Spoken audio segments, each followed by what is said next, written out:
오늘 설교를 시작하면서 한 단어를 머리에 떠올려 봄으로 말씀을 시작하려고 합니다. 글자 보여주세요. 자, 평화 이 글자를 떠올려 봄으로 말씀을 시작하려고 합니다. 머릿속에 어떤 그림이 떠오르세요?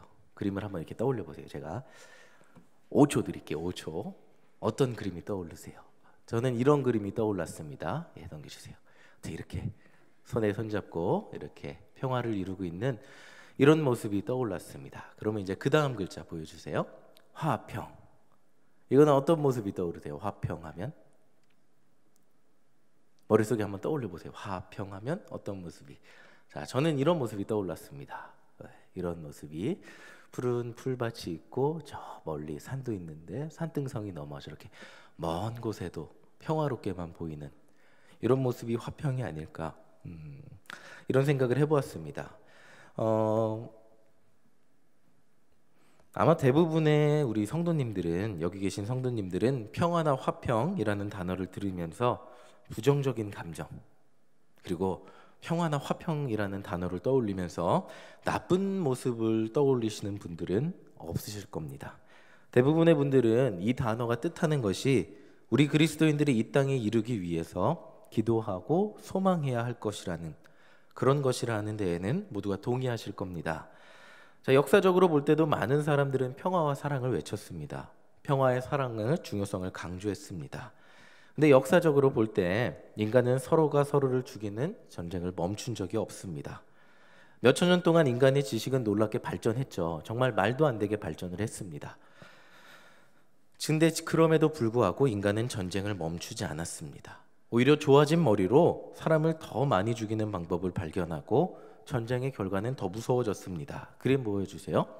최근에는 머리가 너무 좋아져서 이제 전쟁터에 가지 않고 이렇게 비디오 게임 하듯이 모니터를 보면서 미사일을 쏠 수 있다고 합니다. 지구 반대편에 있어도 이렇게 조정해서 사람을 정밀 타격해서 죽일 수도 있다고 합니다. 이런 사람들도 군인이라고 하더라고요. 그래 중동에 가지 않아도 중동의 누군가를 죽일 수 있다고 합니다. 아마도 머리가 좋아지는 것하고 인간이 더 많이 알게 되는 것과 인간이 똑똑해지는 것 그리고 인간이 이렇게 똑똑해진 머리로 평화를 이루며 살아가는 것은 이렇게 다른 차원의 문제인 것 같습니다. 근데 인간은 항상 예전부터 지금까지 평화를 소망하며 살았습니다. 다른 누군가와 싸우지 않는 걸 소망하며 살았습니다. 그러나 이렇게 평화를 주장하는 사람들마저도 주변 사람들과 완벽한 평화를 이루며 살아가지 못합니다. 자, 그 이유를 그림으로 보여드릴게요. 자, 완벽하게 우리는 평화를 이루며 살아가기가 어렵습니다. 이게 뭘까요? 부부의 모습이죠. 부부가 이렇게 싸우는데 아이가 엄마 아빠 그만 싸워 이러고 귀를 먹고 있는 모습인데, 네, 저희도 이런 적이 있습니다. 저희가 이렇게 두 부부가 저희와 저희 아내가 말다툼을 하니까 지아가 우는 모습을 봤어요. 이 가정 하나의 모습에서도 우리가 우리 성도님들은 오래 부부 생활을 하시면서 단 한 번도 싸운 적이 없으시다고 저는 믿겠지만, 정말 가정 안에서 우리 작은 그 공동체, 가장 작은 공동체인 가정에서부터 인간이 평화를 이루며 살기는 쉽지가 않습니다. 가정만 그럴까요? 이웃도 그렇고 또 사람이 살고 있는 사회 속에서 별것도 아닌 것 가지고 운전하다가 누군가가 저를 양보해 주지 않았다는 조금 살짝 얌체처럼 운전했다는 그것만으로 사람을 죽일 듯이 욕하면서 저런 사람 때문에 대한민국이 발전이 안 된다고 대한민국 발전까지 걱정하면서 우리가 욕을 하며 살아가고 있습니다. 우리 안에 완벽한 평화는 없다는 사실을 우리는 알고 있습니다. 우리의 삶은 평화를 바라지만 우리는 언제나 내가 아닌 다른 누군가와 끊임없는 분쟁의 연속 속에서 살고 있습니다. 자, 오늘 우리가 함께 읽은 시편의 말씀은 유다 백성들이 바벨론의 포로 시기를 마치고 돌아와서 가장 많이 간절히 고백했을 시편이라고 합니다. 지금 우리가 포로에서 돌아온 사람들이라고 생각을 해보겠습니다. 상상을 해보세요. 그림 보여주세요. 그림. 네, 그 페어로 된 그림이 있을 거예요. 그 말씀 넘어가면. 자, 70년 만에 고향에 돌아왔어요. 아이고, 온갖 우여곡절 끝에 고향에 돌아왔는데 우리 고향이 이런 모습이에요. 어떠실 것 같아요? 내가 꿈에 그리던 고향이 남은 게 없어요. 이렇게 폐허해요. 남의 나라에서 힘들게 살다 돌아왔는데, 이 그림 좀 띄워주세요. 힘들게 살다 돌아왔는데 돌아온 땅은 황폐하고 어떻게 살아야 될지 막막한데 현실은 막막한데 하나님이 도와주신다고 한 그 말 믿어야지 하는 그 마음은 또 있어요. 현실은 막막한데 마음속에는 하나님이 도와주시겠지 하는 두 가지 마음이 있는 거예요. 바로 내가 그 유다 백성들이라고 생각을 하면서 오늘 말씀 한번 읽어보겠습니다. 시편 85편 1절 2절 우리 함께 읽어보겠습니다. 우리 한 목소리로 읽겠습니다. 시작. 여호와여, 주께서 주의 땅에 은혜를 베푸사 야곱의 포로된 자들이 돌아오게 하셨으며 주의 백성을 죄악을 사하시고 그들의 모든 죄를 덮으셨나이다. 자, 제가 유다 백성이라고 생각하고 이 말씀을 쭉 몇 번 읽어봤어요. 보통 설교 준비하면 같은 성경 말씀을 10번 정도는 읽습니다. 읽는데 내가 유다 백성이라면, 자, 내가 이렇게 죄인임에도 불구하고 하나님께서 은혜를 베푸셔서 고향으로 돌아오게 하셨구나 하는 이 감사의 고백이었던 것, 참 감격과 감사의 고백이었던 것 같아요. 하나님, 이렇게 죄인인 우리를 이 땅에 다시 돌아오게 하셨습니다. 감사합니다.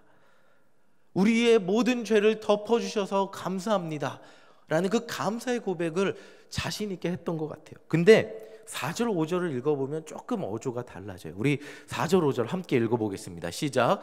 우리 구원의 하나님이여, 우리를 돌이키시고 우리에게 향하신 주의 분노를 거두소서. 주께서 우리에게 영원히 노하시며 대대에 진노하시겠나이까. 자, 분명히 2절, 다시 2절 보여주세요. 2절 끝에 뭐라 그래요? 그들의 모든 죄를 덮었다는 확신으로 끝나요. 근데 4절 보세요. 5절 보세요. 영원히 노하시며 대대에 진노하시겠나이까. 이게 물음표가 생략된 건데 하나님 영원히 진노하시겠습니까? 그리고 4절에 분명히 2절에서 하나님이 우리의 죄를 다 덮어주셨다고 얘기하는데 다시 한번 뭔가 확신 없는 얘기를 해요. 우리에게 향하신 주의 분노를 거두어 주십시오. 자, 이 말을 보면 아직 이들이 하나님의 은혜와 인도하심에 대해서 100% 확신이 없었다는 것을 보여주고 있습니다. 전적인 하나님 은혜로 고향에 돌아왔는데 돌아온 고향 땅은 황폐합니다. 아까 그림 다시 한 번만 보여주세요. 황폐해요. 여기다 하나님의 전을 재건하자니까 막막해요. 이런 상황 속에서 이들의 마음속은 어땠을까요? 이렇게 아직도 우리가 이렇게 어려운 게 우리의 죄 때문은 아닐까? 하나님이 우리 죄를 다 용서하지는 않으신 건 아닐까? 나는 여전히 죄인인데, 이런 생각을 가질 수 있다는 겁니다. 우리도 구원을 받고 살아가요. 근데 우리가 살아가다 보면 좋은 일도 일어나지만 힘들고 어려운 일도 일어나요. 이런 일이 일어난 이유는 여러 가지가 있겠죠. 하나님이 우리 뜻 가운데 있을 건데 우리를 연단하고 훈련시키기 위해서 그럴 수도 있고, 여러 가지 우리의 죄 때문일 수도 있고 우리의 잘못 때문일 수도 있고 여러 가지 이유 때문일 겁니다.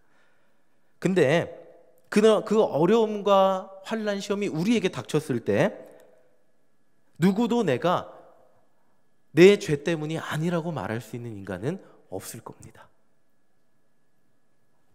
우리에게 시험이 닥쳤을 때 이게 하나님의 연단의 과정일 수도 있는데, 하나님 내 죄 때문인, 나는 의로운 사람인데 왜 이런 시험이 닥칩니까? 라고 얘기할 수 있는 사람은 없을 거라는 거예요. 내게 시험이 닥쳤을 때 내 죄 때문인가? 내 잘못 때문인가? 내 자신을 돌아보면서 불안해하고 답답해할 수도 있다는 거예요. 하나님이 우리 죄를 다 용서하셨다고 할지라도 나는 여전히 죄 속에서 살고 있기 때문에 하나님의 죄 용서와 그리고 하나님께서 우리를 100% 붙드시고 가신다는 그 확신이 없을 수도 있다는 거예요.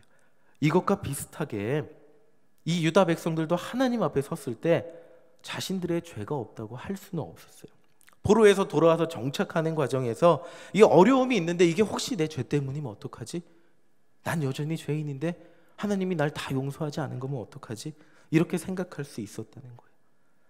그래서 하나님은 선지자들을 통해서 이렇게 자신 없어하고 혼란스러운 백성들에게 이렇게 말씀하십니다. 우리 8절 말씀 함께 읽어보겠습니다. 시작. 내가 하나님 여호와께서 하실 말씀을 들으리니 무릇 그의 백성 그의 성도들에게 화평을 말씀하실 것이라. 그들은 다시 어리석은 대로 돌아가지 말지로다. 여기서 중요한 게 뭐냐면요, 내가 하나님 여호와께서 하실 말씀을 들으리니에요. 지금 우리 마음 가운데 나는 죄가 있을 수 있고 나는 여전히 죄인이고 나는 조금 불안할 수 있어요. 현실을 바라보면서 왜 이렇게 현실이 안 풀리지? 왜 이렇게 현실이 막막하지, 현실은 폐허지 라고 생각할 수 있지만 하나님은 이들에게 말씀하시는 거예요. 그래서 이렇게 망설이는 사람들에게 하나님은 선지자를 통해서 말씀하세요. 우리 8절의 초반부 함께 다 같이 읽어보겠습니다. 시작. 내가 하나님 여호와께서 하실 말씀을 들으리니, 하나님은 이스라엘 유다 백성들에게 확신을 주신다는 거예요. 그의 백성, 그의 성도들에게 화평을 말씀하실 것이라는 확신을 주시는 거예요.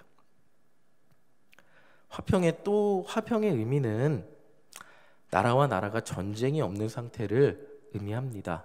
그렇다면 폐허가 되고 나라가 망해서 다시 돌아오는 사람들이 기대했던 거는 전쟁이 없는 거겠죠. 근데 현실은 너무 초라합니다. 성벽 재건하기도 힘들고 성전 재건하기도 힘들고 나라는 너무나 힘이 없어서 우리의 힘으로는 진정한 평화가 이루어지기 어려운 약속인 것 같습니다. 실제로 역사를 보면 바벨론이 망하고 페르시아가 들어서고, 그 페르시아가 망하고 마케도니아 왕국이 들어서고, 그 왕국이 망해서 잠깐 독립하는 것 같더니 다시 로마의 식민지가 됩니다.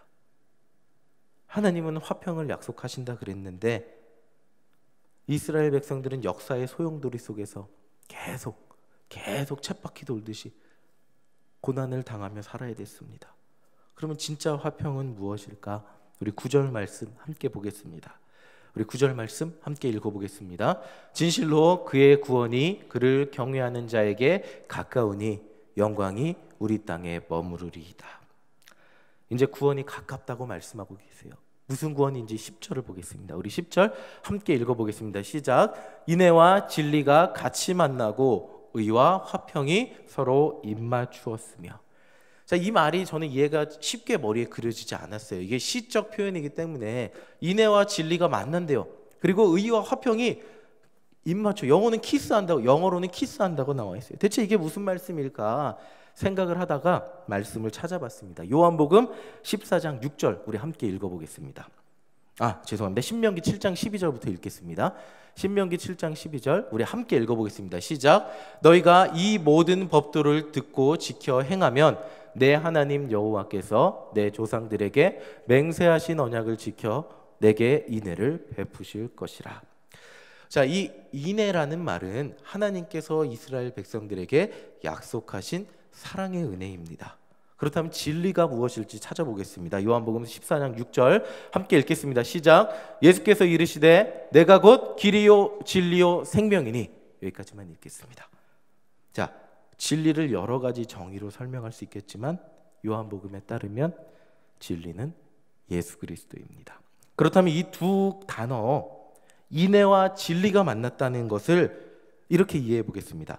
하나님의 사랑인 인애가 진리이신 예수님을 만나면 어떻게 될까요? 하나님의 사랑인 인애로 진리이신 예수님을 이 땅에 보내서 어떻게 해요? 인간을 구원하기 위해 이 땅에 예수님을 보내시고 십자가에 못 박히시게 제물로 주셨다는 얘기입니다. 그것은 십자가의 사랑을 이야기하고 있어요.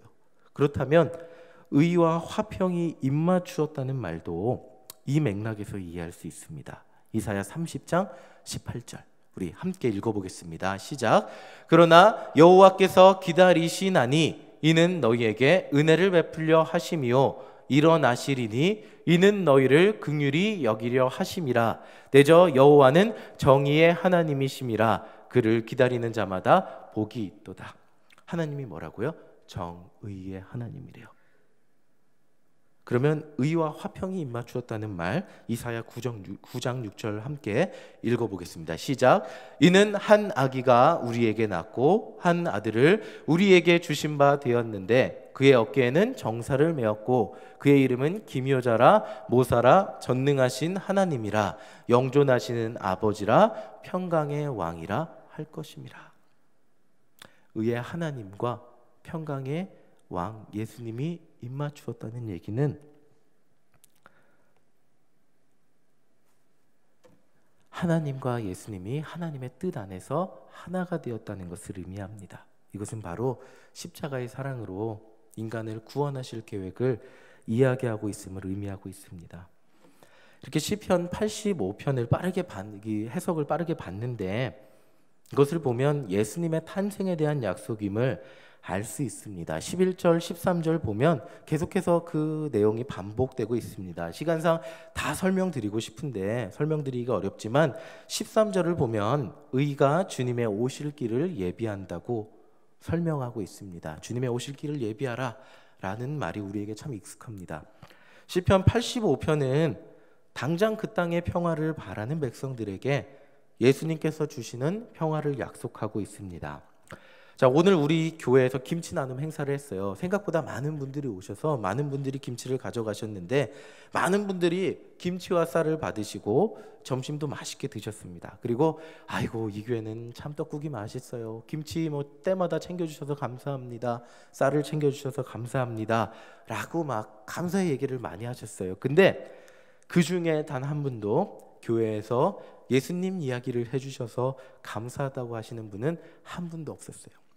현실적으로 김치가 감사했고, 현실적으로 쌀이 감사했고, 현실적으로 저희가 드린 점심 식사가 감사하다고 하셨어요. 자, 이것을 통해 우리가 알 수 있는 거는 예수님을 모르는 사람들에게는 예수님보다 김치랑 쌀과 떡국이 더 좋은 소식이라는 거예요. 그들에게는 당장 그들의 필요를 채워주는 게 더 좋은 소식이라는 거예요. 아마 포로에서 돌아온 유다 백성들도 비슷한 마음이었을 수 있어요. 언제 올지 모르는 구원자보다 당장 평화롭게 사는 거, 당장 위험 없이 사는 거, 그런 것을 바랬을 수 있습니다. 그러나 예수를 만난 우리는 알고 있어요. 이 구원의 약속이 얼마나 귀하고 복된 소식인지 알고 있어요. 선악과의 죄를 지은 이후에 인간은 끊임없이 분쟁 속에 살았어요. 보세요. 아담과 하와의 첫 번째 자식, 두 번째 자식이 뭘 했죠? 분쟁을 했습니다. 그렇죠? 그래서 그 결과는 뭐죠? 첫째가 둘째를 죽이는 거였어요. 아담과 하와의 죄악 이후에 첫 번째 자녀들의 모습은 분쟁 속의 죽음이었어요. 그 후 인간은 수많은 분쟁 속에서 서로가 서로를 미워하고 죽이며 민족이 민족을 미워하고 때로는 가족이 가족을 미워하고 전쟁하고 죽이는 그 분쟁 속에서 우리는 살아야만 했습니다. 자, 하나님이 단지 그 포로에서 돌아온 그들 그 순간만 나라의 국력을 강하게 해주신다고 해도 인간은 그 마음속에서 일어나는 끊임없는 분쟁 때문에 그들에게는 영원한 평화를 약속할 수 없었을 거예요. 자, 그 이유의 가장 근본적인 이유가 뭐죠? 인간을 만들어주신 하나님하고 사이가 멀어졌기 때문이에요. 사이가 벌어졌기 때문이에요. 이 말을 쉽게 설명드리면 그림이 안 그려지실 수 있는데, 부모와 자녀와의 관계가 제대로 형성되지 않은 자녀들은 사회생활에 굉장히 많은 문제가 있다고 합니다. 어린 시절에 부모의 사랑을 제대로 못 받고 부모의 관계를 제대로 형성하지 못하면 자존감도 낮아지고 내가 사랑받고 있다고 느끼지도 못하고 사회생활에 굉장히 많은 문제가 있다고 합니다. 인간 역시도 우리가 화평을 이루는 존재가 되기 위해서는 우리 하나님하고의 바른 관계가 맺어지지 않으면, 하나님하고 내가 바른 관계가 맺어지지 않으면 우리는 다른 사람하고 화평을 이루는 존재가 될 수 없다는 겁니다. 우리가 누군가와 화평을 이루는 존재가 되기 위해서는 우리를 만드신 하나님하고 내가 바른 관계를 맺는 것부터 출발해야 된다는 거예요. 로마서 5장 10절 우리 함께 읽어보겠습니다. 함께 읽겠습니다. 시작. 곧 우리가 원수 되었을 때 그의 아들의 죽으심으로 말미암아 하나님과 화목하게 되었은즉 화목하게 된 자로서는 더욱 그의 사람 나심으로 말미암아 구원을 받을 것이니라. 그래서 예수님이 하나님하고 친해질 수가 없는데, 우리를 만드신 진짜 아버지랑 도저히 친해질 수가 없는데 예수님이 죽으셔서 친해지게 하신 거예요. 관계를, 이렇게 틀어진 관계를 다시 맺어주신 거예요. 그렇게 회복될 때만이 우리가 다른 이들과 화평을 이루는 관계를 가지며 살아갈 수 있기 때문이에요.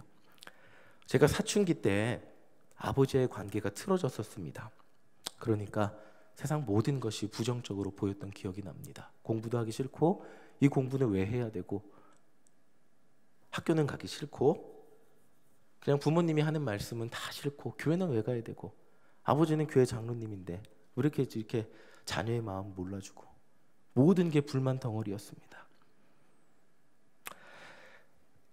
그렇게 세상이 불만 덩어리로 보였는데, 그러니 제가 세상을 원만하게 살 수 없었겠죠. 그러나 사춘기가 지나고 아버지와의 사이가 회복되고 이제 아버지의 마음으로 세상을 바라보니 제 아이를 위해서라도 책임감 있는 사람, 화평케 하는 사람이 되어야겠다는, 자녀가 보고 배우잖아요. 제 나쁜 모습을. 화평케 하는 사람이 되어야겠다는 생각을 하게 됩니다. 이렇게 하나님과 우리와의 관계가 회복될 때 우리 안에 진정한 평화가 회복됩니다. 바로 이것이 하나님께서 우리에게 약속하신 평화입니다. 저와 여러분들은 모두 예수님이 주신 이 평화를 맛보신 분들임을 믿습니다. 예수님의 십자가 사랑을 통하여 하나님과 여러분들 그 관계가 화평을 이루신 분들임을 믿습니다. 예수님이 오심을 기다리는 이 강림절 기간입니다. 우리 삶이 만족스럽지 못할 수 있어요. 우리 삶이 그 폐허를 바라보는 그런 모습일 수 있어요. 근데 예수님 한 분으로 인하여 우리 안에 평화가 넘치는 저와 여러분들 되시기를 간절히 소망합니다. 아무리 큰 어려움이 있다고 해도 주님이 우리와 함께함으로 인하여 우리 안에 평화가 넘치기를 소망합니다. 그 이유는 하나님과 우리와의 관계가 회복됐기 때문입니다. 하나님이 우리와 함께 하신다는 것을 우리는 언제나 느낄 수 있기 때문입니다. 그것을 느끼는 것만큼, 그것을 느낄 때 우리에게 찾아오는 평화만큼 더 큰 평화는 우리에게 없을 줄 믿습니다. 마지막으로 마태복음 5장 9절 말씀 우리 함께 읽고 마치겠습니다. 함께 읽겠습니다. 시작. 화평하게 하는 자는 복이 있나니 그들이 하나님의 아들이라 일컬음을 받을 것이니. 하나님과 여러분과의 관계가 회복되었다면 우리는 이제 화평을 이루는 자가 되었습니다. 우리 안에 주님께서 주신 평화가 넘칠 때 우리 삶 가운데 화평케 하는 역사가 일어날 줄 믿습니다. 용납하지 못했던 분노가 용납이 되고, 참을 수 없었던 미움이 용납이 되고, 나 같은 죄인을 살리신 그 하나님의 사랑으로 인하여 내가 도저히 이해할 수 없었던 사람이 이해가 되는 역사가 우리 안에 일어나기를 간절히 소망합니다. 이 강림절 기간 우리가 살아가는 세상의 주변을 화평케 하는 것은 다른 사람이 착해지는 것이 아닙니다. 다른 사람이 나에게 잘해주는 것이 아닙니다. 여러분이 그 자리를 화평케 하는 분이 되시기를 소망합니다. 화평케 하는 자는 하나님의 아들이라 일컬음을 받으실 거라고 말씀하셨는데, 여러분들 모두 주님의 자녀이신 줄 믿습니다. 주님께서 사랑하는 우리 모든 일신교회 성도님들, 하나님의 자녀들 되시기를 간절히 소망합니다. 우리 함께 기도하겠습니다.